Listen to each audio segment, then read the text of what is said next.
Assalamualaikum warahmatullahi wabarakatuh. Perkenalkan, saya Wulandari, delegasi dari SMA 4 Pandeglang. Selamat pagi menjelang siang. Pada siang hari ini kita akan memperdebatkan dengan judul mosi sebagai negara berkembang dengan potensi maritim. Dewan ini tidak akan menggunakan strategi ekonomi biru.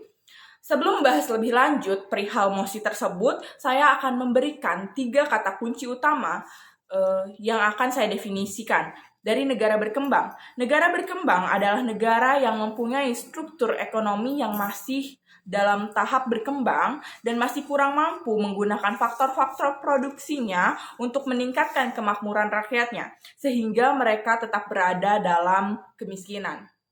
Kata kunci selanjutnya yang akan saya bawakan adalah potensi maritim. Potensi kemaritiman Indonesia artinya segala sesuatu yang terdapat di perairan Laut Indonesia yang dapat dimanfaatkan oleh penduduk Indonesia dan dapat meningkatkan kesejahteraan penduduk Indonesia. Kata kunci selanjutnya adalah ekonomi biru. Pemanfaatan sumber daya laut yang berwawasan lingkungan untuk mendukung pertumbuhan ekonomi, kesejahteraan, dan mata pencaharian sekaligus pelestarian ekosistem laut. Pada mosi kali ini kita berada di pihak pro atau pemerintah, yang mana saya tentu saja menyetujui mosi perdebatan kita pada siang hari ini, yaitu sebagai negara berkembang dengan potensi maritim, Dewan ini tidak akan menggunakan strategi ekonomi biru. Argumen yang saya akan sampaikan perihal mosi kita hari ini adalah tentu saja kami setuju jika ekonomi biru tidak digunakan sebagai jalan satu-satunya untuk Indonesia menggunakan perekonomian dari arah situ.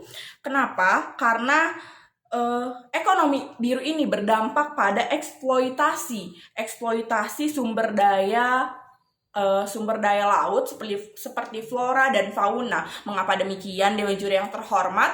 Karena dengan kita mengutamakan ekonomi di sektor maritim, kita akan ketergantungan kepada kemaritiman di Indonesia, yang mana akan membuat kita berlomba-lomba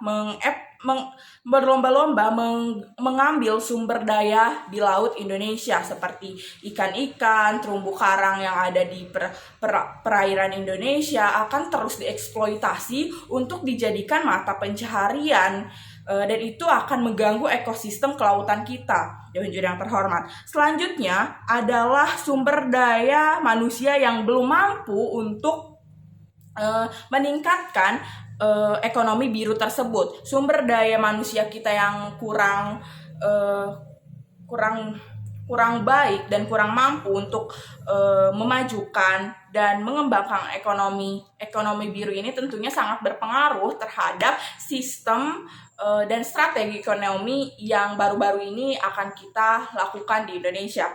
Selanjutnya ada kepentingan ekonomi biru ini berkepentingan kepada rakyat atau investor. Yang kami maksud di sini adalah apakah ekonomi biru ini fokus utama dan apakah menguntungkan rakyat Indonesia, rakyat dalam negeri, atau hanya mengepentingkan investor dari luar aja, yang mana banyak yang mengambil sumber daya alam laut Indonesia itu dari investor lain, tapi bukan dari rakyat kita sendiri. Itu saja dari kami. Kurang lebihnya kami mohon maaf. Terima kasih. Wassalamualaikum warahmatullahi wabarakatuh.